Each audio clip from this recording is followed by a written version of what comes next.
Hi, everybody. This is Essie Dodson. I am a real estate agent, licensed real estate agent in the state of Pennsylvania.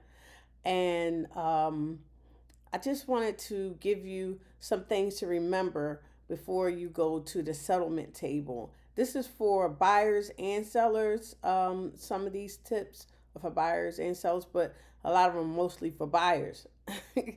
But the first thing is for buyers, you want to make sure that you do a walkthrough about 1 to 2 days before settlement.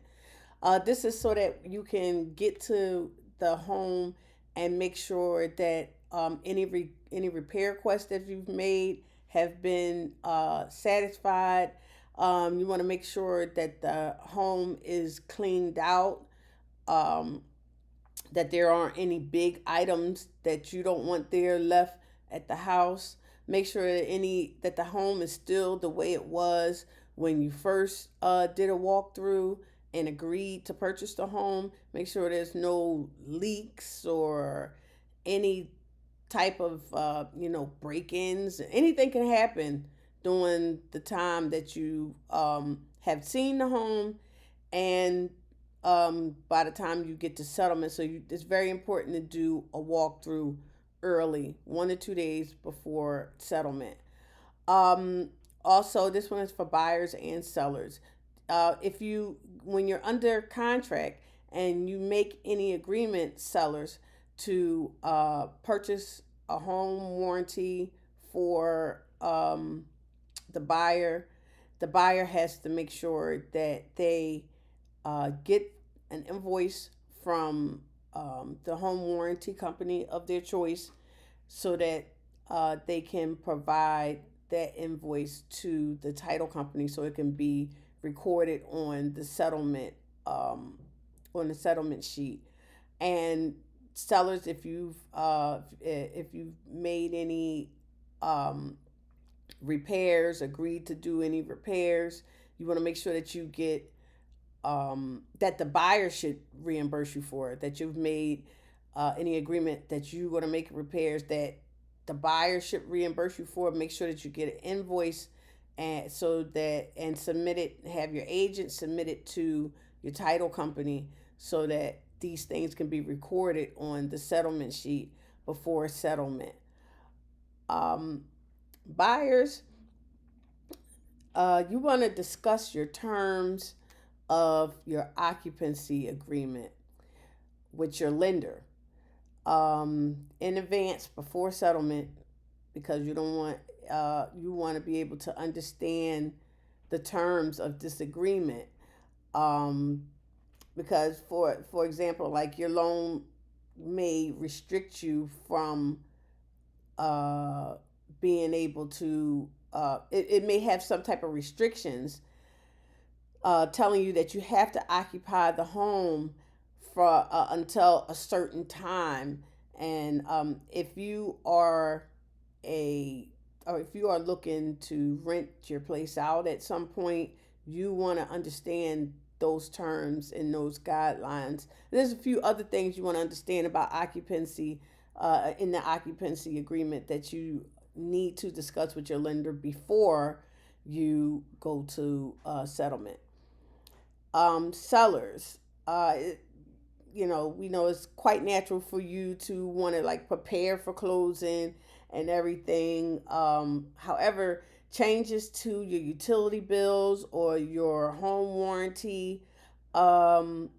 your home warranties or your home insurance before settlement can cause some problems, and it's better to wait until after settlement to make any of those changes.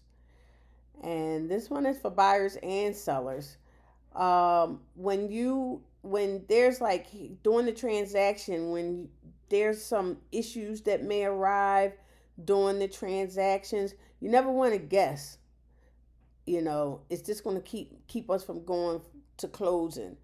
um if this happens, should this is this going to keep us from going to closing, is this going to delay the closing? You never want to guess about those things. You always want to get in contact with your real estate agent to get clarification on whatever issues that may arrive. Um, you know, a lot of things can be resolved before, before settlement.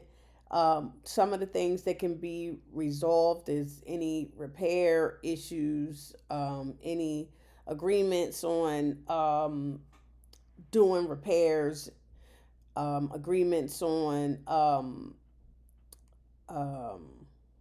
certain things that should be paid during settlement.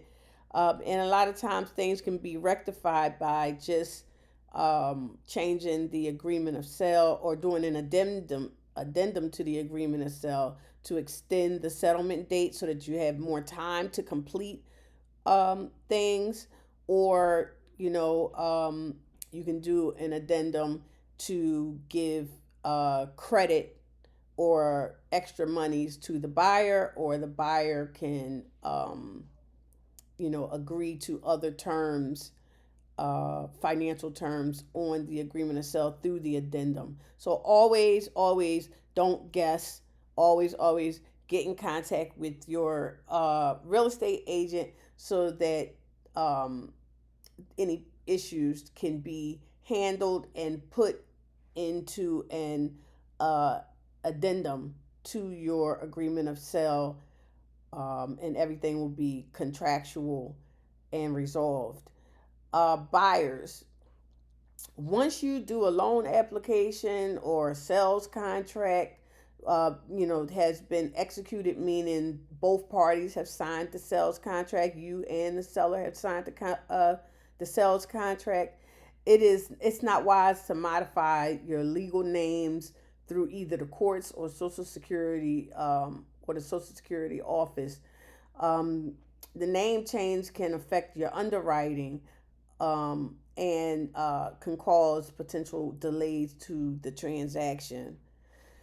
Also, buyers, don't change your jobs before applying for while you're applying for a home loan or after you've been approved for the home loan.